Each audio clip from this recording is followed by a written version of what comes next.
This episode of the InForm Fitness Podcast is brought to you by Thrive Market. Thrive Market is on a mission to make healthy living easy and affordable for everyone. To receive a special discount code for 15% off of your first order, email Tim at inboundpodcasting.com.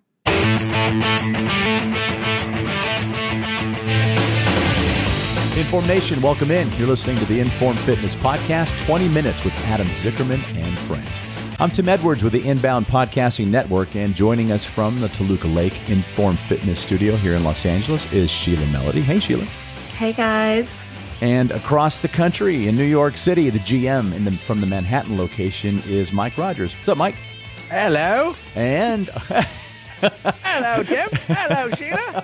Hello. Hello. And joining us right next from, I can't do that accent. I'm just going to move forward. And next to Mike is the founder of InForm Fitness, New York Times bestselling author of Power of 10, the once-a-week slow-motion fitness revolution, Adam Zickerman. What's up, guru? Hey, I don't do English. Was that English, Australian, or Irish, or both? Wait, I don't do any of those. I figure we could all talk like this for the rest of the podcast. All That right. would be just lovely. That would be lovely. Adam's not participating. Anytime I try to do an accent, I just sound like I'm coming from like New Delhi or wherever. Why don't you try New Delhi? That's a I new don't spin. really give us an Italian accent, and let's see how New Delhian that looks sounds. I don't even want to try it. So I'm gonna. No. All right. So Adam, Would you like some veal parmesan? Get the best spaghetti and meatballs in all of New York City, in all of New Delhi. I don't know. Whenever I try to do a British accent, I sound like an Indian.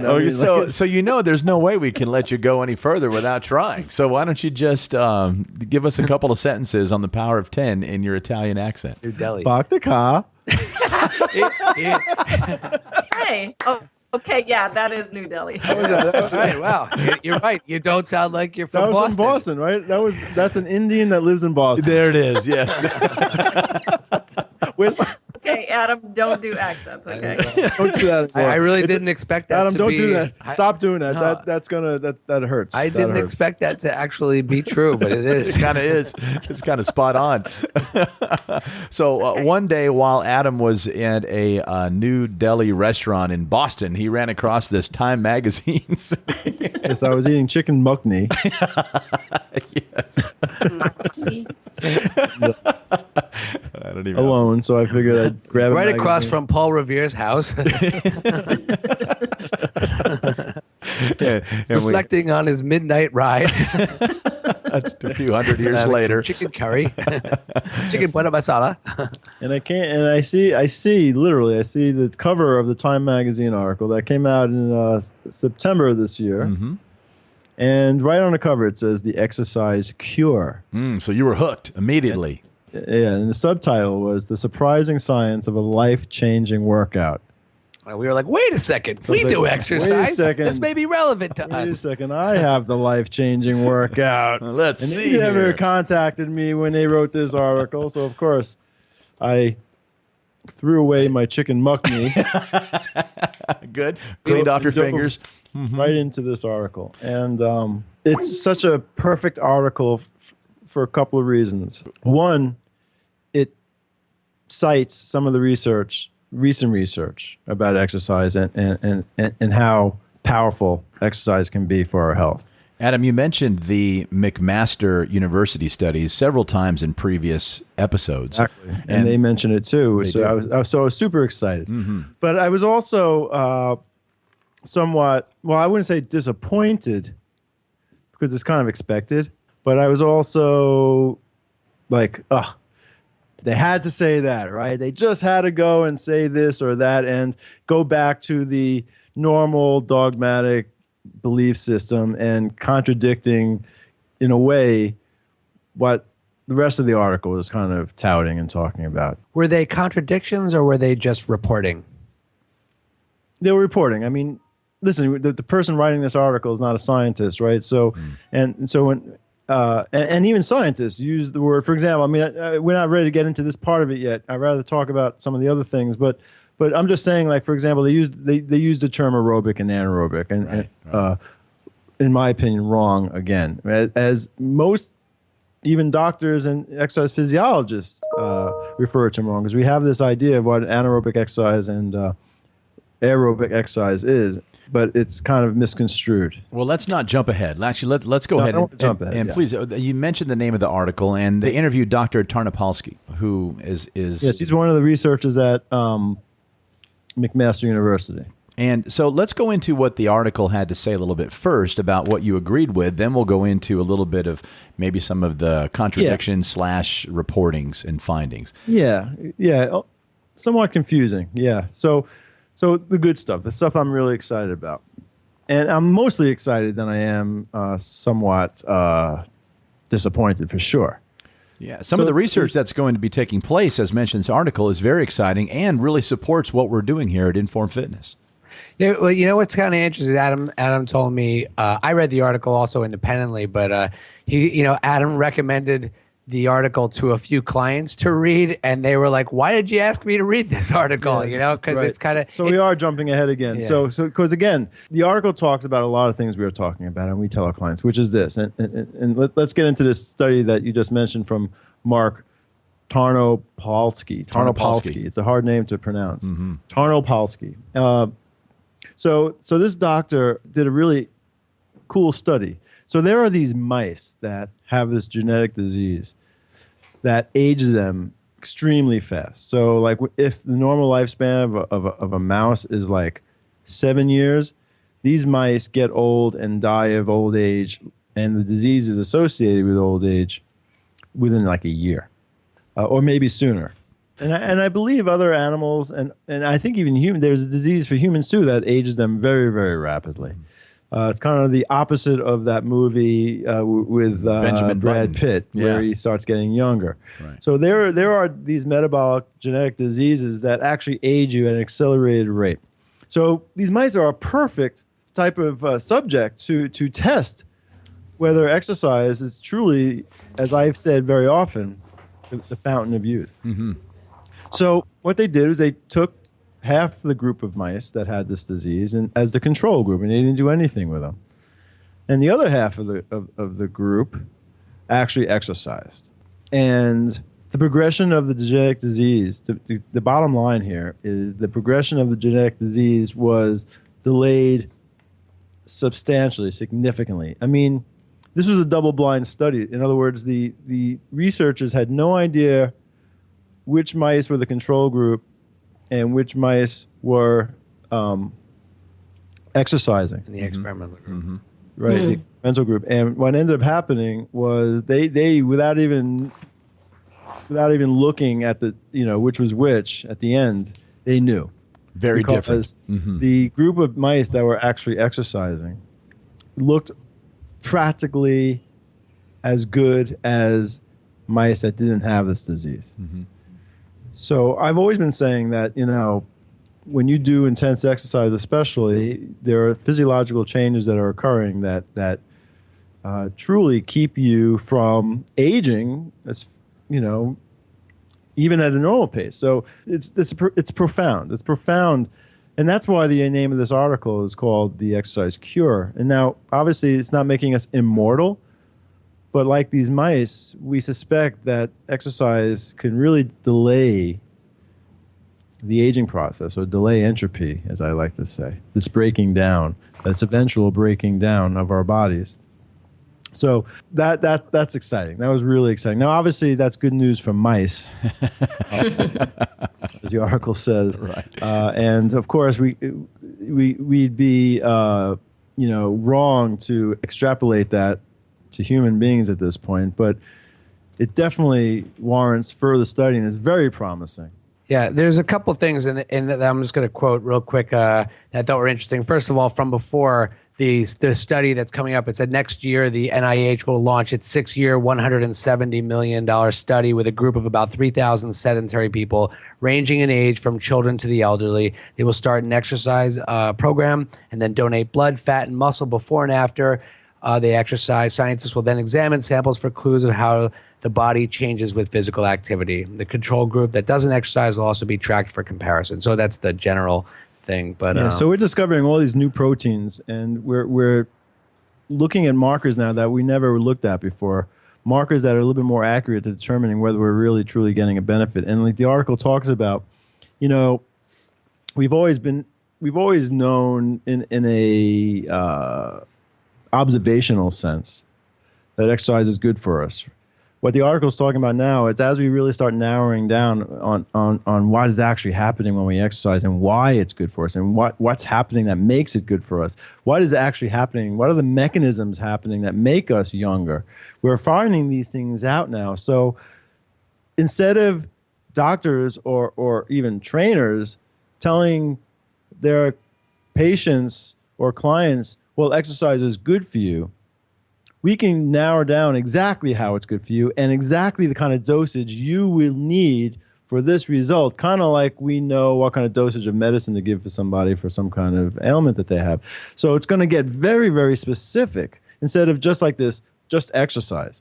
Well, we can tell somebody, you need to do this type of exercise based on your genetic composition and your lifestyle and your age, and you, another person, you need this type of exercise. So it's not just some broad stroke prescription of exercise. Get your exactly, 30 minutes not some cardio broad stroke of exercise. the real hardcore exact answers are still a long way away. Even after the study is completed, you're just going to get much closer to whatever that prescription could be. Like medicine as well. Like, they have a basic dosage for what a man and a woman should take if they need to go to sleep of Ambien, for example, or whatever, The units could actually be different for lots of different men or lots of different women, despite getting the same prescription. And I think that stuff isn't really known until you've actually done the program a little bit. In the same way, when we do our think about exercise, we actually don't know everything about the clients when they come in on day one either. When they do their exercise, we put them through it at modest baseline weights, and people say, well, how long is it going to take for this to happen? Or should I be working out once a week or twice a week? And the thing is, sometimes we don't know exactly until we've seen them do it for a little while and see how their body adapts to the exercise, and until they tell us, they feel energized and they don't feel tired or something like that. We have to work with those types of variables. And it's not practical for us to do muscle biopsies for these people to really narrow it down. Like Mike said, we are getting closer. So there is another study that they mentioned that speaks to this idea of getting closer to narrowing down what we need to do for exercise. So this other study that McMaster did was they compared steady state activity to high intensity activity. Mm-hmm. Steady state, to remind our listeners, in case you don't know the expression steady state, is working out at a level of intensity that you can sustain for quite a while, for 30 minutes, 45 minutes, an hour or more, and not totally bonk and drop. And steady state exercise is considered cardio. So they compared this cardio, steady state exercise, to a group of people that just did really high intense short bursts of exercise, similar to what we do at InForm Fitness. And there are markers that we test to see if there's been an improvement in our endurance. All right, so you can do muscle biopsies, and you can do all kinds of blood tests. You can do what they call VO2 max testing, which is how much oxygen you're consuming, and some of these markers include the increase in certain enzymes that are known to rise when your endurance rises. So one of the ways we know that certain exercises improve our endurance, besides being able to run a longer period of time or jog or bike a longer period of time, we can actually validate that with a blood test to say, hey, look, when somebody's endurance is improving, we also notice that this enzyme is improving. And that makes sense because this enzyme is an enzyme that's used in cellular respiration. So therefore, we can say pretty confidently that this exercise program builds endurance because this enzyme goes up. That we know, but we have markers. Like when people say, "How do you know you have to do cardio or steady state exercise to get healthier?" And people say, "Well, there are tests that we've done. You know, your VO2 max test has improved as a result of you jogging. Your certain enzymes have gone up as a result of you jogging. Your glucose sensitivity, there's a test for that. All right, glucose test where you drink this really crappy tasting sugary water, and then you take your blood over time and you see how quickly your body utilizes that glucose. The faster your body can utilize that glucose, the better shape you're in, so to speak. So these are all tests that we can use to say, yes, you are getting in better shape. You are more fit, that kind of stuff. So what they were doing was they took these two groups. One did steady state exercise, which consisted of about 6 hours of steady state exercise a week. And they took another group, which consisted of like, I think, 3 or 4 minutes of exercise, but really intense exercise per week. And they tested for these markers before the test, all right, before the experiment started. Then they subjected them to their respective exercise programs. And then they were tested again. Now, what we're doing is we're testing for the same markers in one group that exercised 6 days a week at a steady state level versus a group of people that hardly worked out at all time-wise, but their workouts are much, much more intense. When they looked at these markers, I think even the researchers were shocked at McMaster when they noticed that these markers improved in both groups equally. Turns out both groups had identical improvements in both heart function and blood sugar control. And this is a quote from one of the researchers. So one of the researchers, Martin Gabala, said after the study was concluded that if you're willing and able to really push yourself very hard, then you can get away with surprisingly little exercise. And I'm like, hey, that's what we say. Where have I heard that before? Right. Is this the same study that we learn when we go through our certification that you Yes. talk about? Yes. Okay, good. And they reference this same study in this recent article. Finally. That's great. I remember Dr. Doug McGuff, who also talks about this study a lot. I remember him saying he can't believe how this is not major news on every single major media platform that exists. You know, this is like, you know, profound, game-changing type of evidence that, and nobody's talking about it. Until now. And this study was done years ago, all right, maybe 5 years ago. Mm-hmm. So to see it in this Time magazine article, when Dr. McGuff and myself are saying, why isn't anyone talking about this? To see it finally being talked about, God almighty, maybe in my lifetime I will see a sea change in the way people view exercise. Maybe. I always thought that, you know, future generations will finally see the fruits of us pioneers out there trying to convince the world that they don't have to jog around the world in 80 days. It is, though. It's being, like, I think with the advent of things like, I mean, dare I say, like CrossFit and boot camps or the 7-minute workout, I think the news is getting out there very slowly, but still they still have this idea. First of all, I mean, it goes in most people's minds to the idea of weight loss, and people still get stuck on calories and in versus calories out, and more time spent doing something is more calories, you know, expended. So that's, I think there's a lot of psychology that still has to be sort of understood in regards to, exercise, weight loss, health, fitness, everything. And I think that's what just adds to the confusion. But I mean, I get, Doug McGuff's, complaint, and he is right, but it's still slow going, you know? Well, psychology is a good point, because I really feel that it's in a lot of people's head. Like, I know for me, yes, I understand. I love this workout. I do it every week, but I still need to do something just for my head. You know, like I need to go hike. I need to go walk. I need to take a yoga class once in a while. I need to do other things.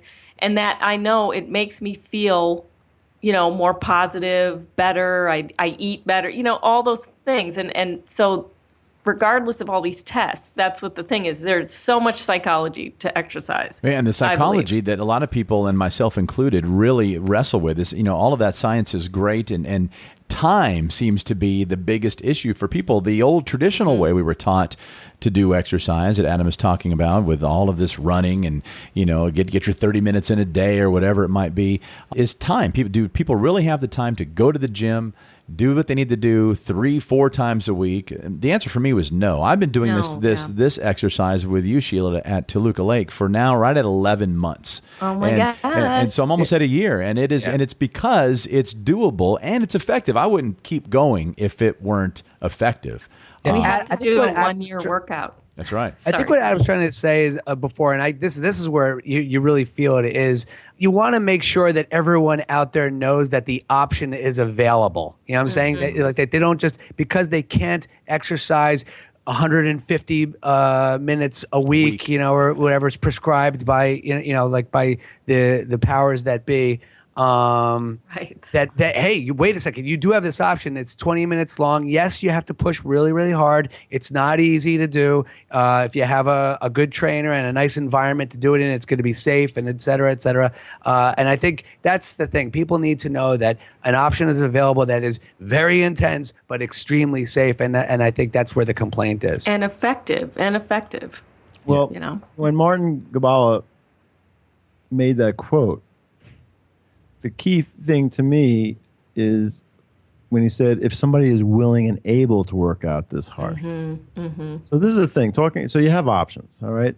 We noticed that if you exercise long enough, that 150 minutes a week of steady state exercise, we've noticed that that you can improve. You can improve your health. But it takes a lot of time. And like what you just said, Tim, you didn't have the time. A lot of people don't have the time.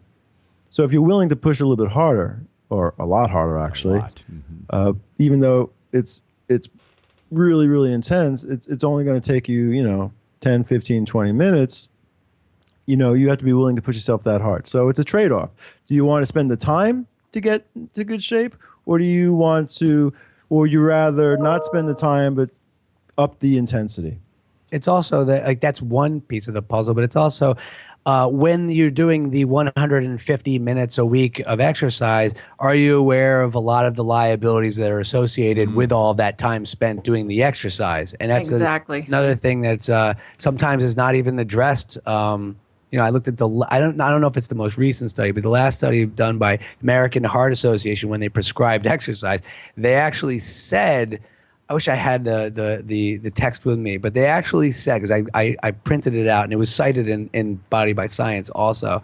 In the actual article, they said that the exercises that were being prescribed, many of them were not certified as safe. I forget exactly how it was termed, but I was surprised. Yes, in other words, they were saying, yes, you have to do 150 minutes of exercise a week of this type, but just know that there are... Oh, they said the likelihood of getting injured is high. Right, yeah, so there's the higher risk. So it's kind of like... So it's just like those commercials on TV, those drug commercials on TV. They say it's going to cure this, but then they give this whole disclaimer at the end that it might have all these horrible side effects. Right. And that's the same thing that the Heart Association is saying about all this exercise. Yes, you need to do all this exercise. You should do all this exercise, but just remember there are all these side effects, mostly orthopedic injuries and things like that. And when you're injured, you can't continue to work out. So that's kind of a problem. It's counterproductive. So it's kind of weird. And it's like when you listen to these drug commercials, it's like, wait a second. I think I'd rather have the disease than those side effects, to be honest with you. That's a good comparison. And the FDA is supposed to kind of control for this. The FDA is supposed to saying, listen, the side effects are worse than the cure, so you can't even put this drug on the market in some cases. Well, but you mentioned, Adam, too, that we've talked about this throughout the entire life of the podcast, is do you want to give the 150 minutes a week elsewhere for the same results you're going to get for 20 to 30 minutes a week at an InForm Fitness? And somebody who's older might think, well, gosh, I can't do that. I can't work out that intensely anymore. And that's just plain not true. And I know that because of the people that we have interviewed, both at your location in New York and here in Toluca Lake. There are people in their 70s, 80s, 90s working out with you. Yes, there's a very safe way of applying high-intensity exercise. And that's obviously with low-force movements and doing it according to muscle and joint function. And that's what we do and continue to do.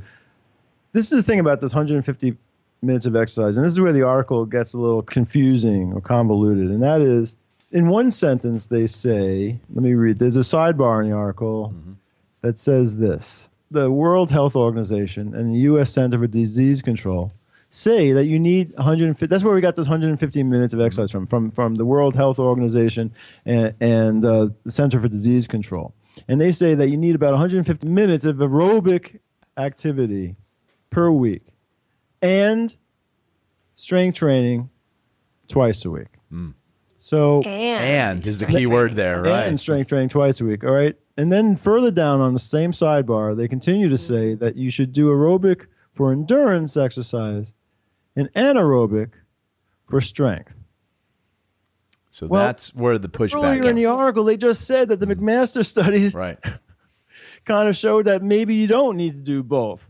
All right, so they're not even they're not even reading their own research. The authors of this article and the editors of this article, right? That's number one. Number two, they also say that this 150 minutes of aerobic exercise can consist of walking the dog, gardening, brisk walking, and even cleaning the house. Cleaning the house. in the house and carrying groceries. So if you're doing all those things, those count for the 150 minutes. And this is why when I gave this article to all my clients to read, they came back and said to me, "Wait a second, Adam, why did you give me this article to read?" I'm like, "What do you mean?" It says, "Well, it definitely supported your argument, that high intensity exercise has these profound effects, health effects. I get that." And they cited that from those studies. But then they also say you need to do cardio, and you tell me I don't have to do cardio. So which one is it? And why would you send me this article? Because you're telling me all I need is to do this. And I said, well, not exactly. And I said, and the article doesn't really contradict me as much as you might think. And let me explain. Because that 150 minutes of what they call cardio consists of just basically living your life and being active. Carrying in the groceries. You kind of have to do that. You know what? So be it. Then, because I've always said what you need. So instead of, in other words, what shift has to happen in people's minds is not a balance between aerobic exercise and anaerobic exercise, the strength training, which is considered anaerobic, because there was a completely, without getting into the biochemistry right now, those are misuses of the words aerobic and anaerobic. And it shouldn't be in contrast. They're not opposites either. They're connected. I mean, from a biochemical point of view, from a biochemistry point of view, you can't separate the two. And even if you can separate the two, why is the aerobic part so damn important? I mean, but you can't separate it. But that's maybe a discussion for a whole other podcast to get into the weeds in the biochemistry of cellular respiration. But this is the thing. If they're saying that the aerobic consists of gardening and walking your dog, then we're in line. All right? Because this is what I'm saying. Instead of making a distinction between exercises being anaerobic and aerobic, as the McMaster studies just pointed out, the distinction should be more like this. The distinction should be choosing between intense exercise and not intense exercise.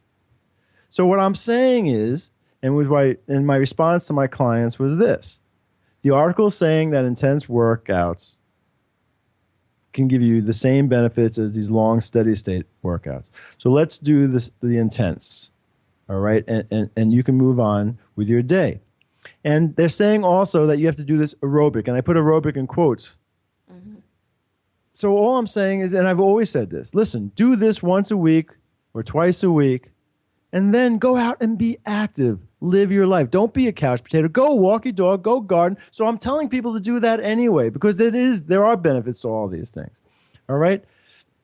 So we're on the same page, except they're calling it aerobic. I'm not calling it aerobic. I'm calling it non-intense. I'm calling it moderate intensity exercise. So what I'm saying to my clients is all you need is one really intense bout of exercise a week, and then you need about 150 minutes the rest of the week for moderate intensity exercise. Don't call it aerobic because that's really not accurate. It's just not really intense. So you can call it what you want. You can call it aerobic, you can call it moderate intensity. The point is, live your life, walk your dog, garden, and make sure once a week you get to a gym, where you're pushing yourself to the max and you're pushing your energy systems to the max. And that's where all these profound, youthful, all these profound fountain of youth properties start kicking in. I think the big state of confusion in that whole thing is just and I think we addressed it before on previous podcasts, is the confusion between the words cardio and aerobic, and how they're used synonymously. And I think that's where I think everything is. That's one of the many things that is drawing a lot of confusion, and why this writer who just talked about the McMaster study and then sort of and then tells you need to still do aerobic. Yeah, because I don't. The thing is, it's misleading, but I think there's truth and false to it all. You know what the most aerobic state of our lives are? When we're sleeping, by the way. Or sitting. That is when we're being most aerobic. All right. So, like, again, it's a complete misunderstanding of biochemistry, which we really can't get into in a 20-minute podcast right now. What we can address right now is the idea that there is a difference between intense exercise and non-intense exercise. And non-intense exercise has benefits, according to this article, right? They're saying you have to do aerobic exercise, which really means non-intense exercise, just moderate intensity. And so, again, it's just living your life and being active. If you are walking to work, or if you're walking your dog and you're gardening, and if you're not just sitting on a couch all day long, every single day, you are exercising aerobically, and that's what it. about I don't even have an argument anymore, because, like, we can get into nitty gritty between aerobic and anaerobic, but, like, it doesn't matter. The bottom line is you have to do something really intense once a week or twice a week for a brief period of time, and then you have to be active. Just lead an active life, and you can choose whatever activity you want. You're doing your cardio.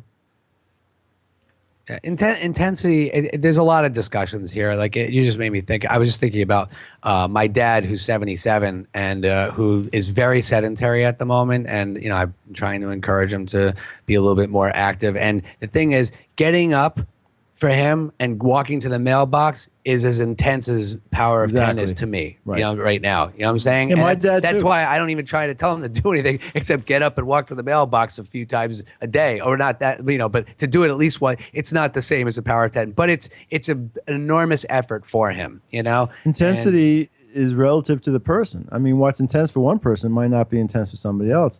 Exactly. So, like, my dad also has problems walking right now. He has some neurological thing going on. We haven't really figured it out. And I say, Dad, get on that recumbent bike in the basement and push yourself for a couple minutes on that thing. Now, to somebody that doesn't really understand the differences of all this biochemistry, might say, Adam, you just said that's not really going to do much for him. That's really be intense exercise. And what Mike just said, my father getting on the recumbent bike for 5 minutes will be a very intense experience for him. So it's not contradicting my viewpoint. I mean, my father couldn't do a leg press right now. He can hardly walk. So even doing a bicycle is really, really intense. And then you progress from there. Remember when McGuff actually, I think made it more clear when you try to, like, take recreation or little activities like gardening or whatever and exercise. He was referring to it oftentimes as mechanical work. When you put a demand on the muscle, like to do anything, walk upstairs, walk down the street, lift a weight, carry a brick, whatever it is, you're doing some sort of mechanical work. You're asking your muscles to do something. Is it intense? Like is it not intense like gardening or walking to the carrying a little grocery bag in? No, but you're moving, you're using your body to do something. That's aerobic. Adam was just speaking like sleeping is aerobic. And then there's high intensity stuff that is relative, which could be walking to the mailbox for my dad or doing power of 10 for us. And I think this is where the conversation, which is great about this article, and I think why Adam picked it out, is because it gets this conversation going where we can really start to, once again, get help people understand when they hear the word aerobic, what it really means. When they hear the word anaerobic and strength training, what that really entails and how much it really needs to be. So that's what is great about this article, with even its misleading comments, is that it's getting the conversation going in the right direction still. I wanted to talk about how in here they say that to build muscle and strengthen bones, you really only need to use your body weight as resistance. You don't have to go to the gym and lift weights and do things, The difference between us doing power of 10 really intensely, and they're saying here, we try to think of muscle strength and power as a 65-year-old lady picking up a gallon of milk. And, to us, that's like, oh my God, that's nothing. But, to me, it's like if you come in and you do a safe exercise like this, what we do, for whatever age and whatever level, then it makes all those little things like walking to the mailbox and doing makes those better eventually. Do you ever get to the point where you're like, it's dangerous to come and try to push yourself very safely with heavier weights? They're saying in here, you don't need to do that in order to build bone and muscle strength. Well, they're saying you don't need to. You don't need machines. You don't need to hire expensive trainers and stuff like that. Intensity. I mean, I've always said that machines that we have here, as ergonomic as they are, and especially as special as they are for the technique of lifting weights slowly, I mean, they're the safest things around. But let's make no mistakes. We're still just fatiguing muscle, and you can do that in a lot of ways, and you can do it safely a lot of ways. And using your body weight, especially if you're not very strong, body weight exercises can be extremely intense, and maybe it actually, in a lot of cases, too intense. Like for example, it's funny they say do body weight exercise. There are a lot of people that can't do body weight exercise. There are people out there that can't even do one single push-up. There are people out there that can't do one single chin-up. So Yeah, you have to use sometimes machines to be able to start at a lower intensity or lower weight that is still intense for somebody else.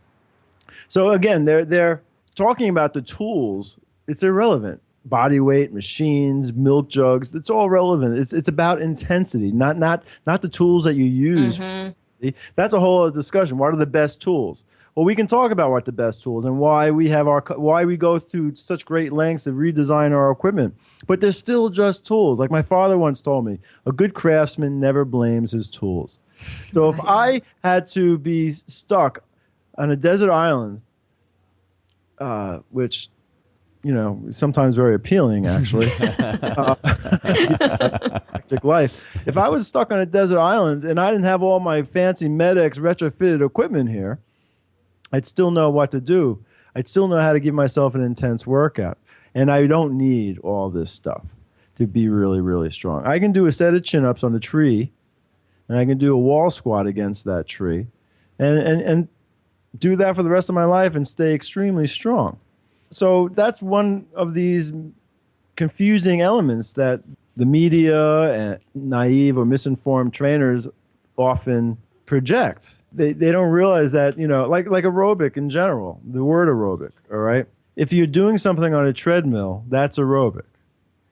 If you're working out really intensely on a treadmill, if you're pushing yourself, if you're doing intervals on a treadmill, for example, and pushing yourself until exhaustion, that, doing sprints, maybe you're running a quarter mile, on a treadmill as fast as you can. Maybe you're running a mile as fast as you can on a treadmill. So the whole thing, if you're running a mile in 8 minutes or 7 minutes, that's a really intense mile, a 7-minute mile or a 6-minute mile, depending on the person. If you were to do something really intense for a minute or 2 minutes on a leg press or do a whole workout that's really intense like that in a gym with machines, the body doesn't know the difference. The body responds to intensity.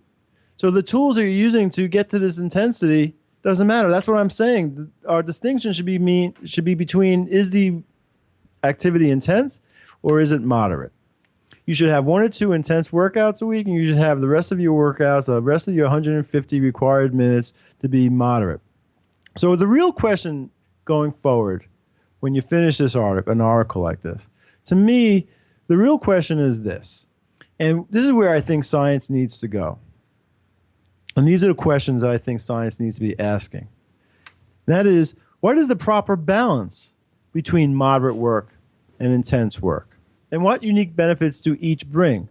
Because maybe there are unique benefits that moderate exercise gives to us. Not because it's a treadmill, but it's just not intense. So there may be benefits that walking and gardening give you that high-intensity strength training doesn't. And vice versa. High-intensity strength training, we know, bring out benefits that steady-state, moderate exercise can't. So the question is, do we need both? Does high-intensity exercise satisfy all of it? Or do we still need to do some moderate exercise on the side? And if we do, how much of it? And what are the different benefits of each? These are things that need to be explored. And they should be talked about that way, not aerobic versus anaerobic, because that's a false assertion. I mean, there's no such thing as anaerobic versus aerobic exercise. I want us to change from that verbiage and talk about how much intense exercise do we need and how much moderate exercise do we need, and go from there. So all in all, the takeaway from this article is, first of all, very positive, and supports what my impression was 18 years ago when I started in this business. And it just fuels my enthusiasm to go in this direction. And the overarching message of this article says, guess what? You can actually spend much less time doing it more intensely and get pretty much the same results. So that doesn't have to be an excuse anymore. That takes away a huge obstacle for people, that you could get a lot of exercise and a lot of bang for your buck just from working out 20 minutes, 40 minutes a week of intense work. We all think that we need to do this steady state cardio type exercise to burn calories and strengthen our heart. And one of the big obstacles to doing that is that people don't have all that time to do that.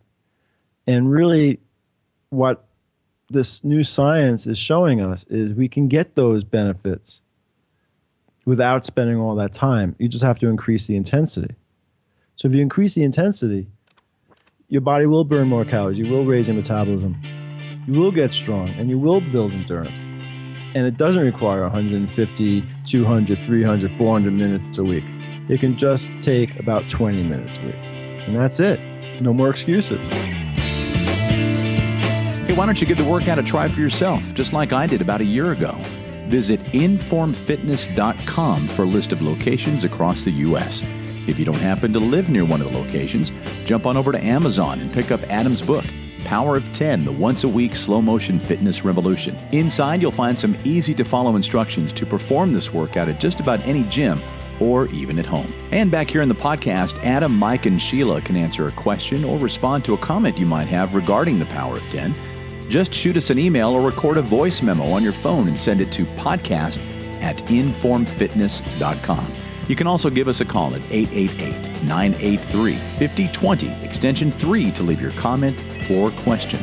You might even have a suggestion on some topics we should cover here on the show, or might have a guest in mind you'd like for us to interview. All feedback is welcome. Thanks again for joining us here at the InForm Fitness Podcast. For Adam, Mike, and Sheila, I'm Tim Edwards with the Inbound Podcasting Network.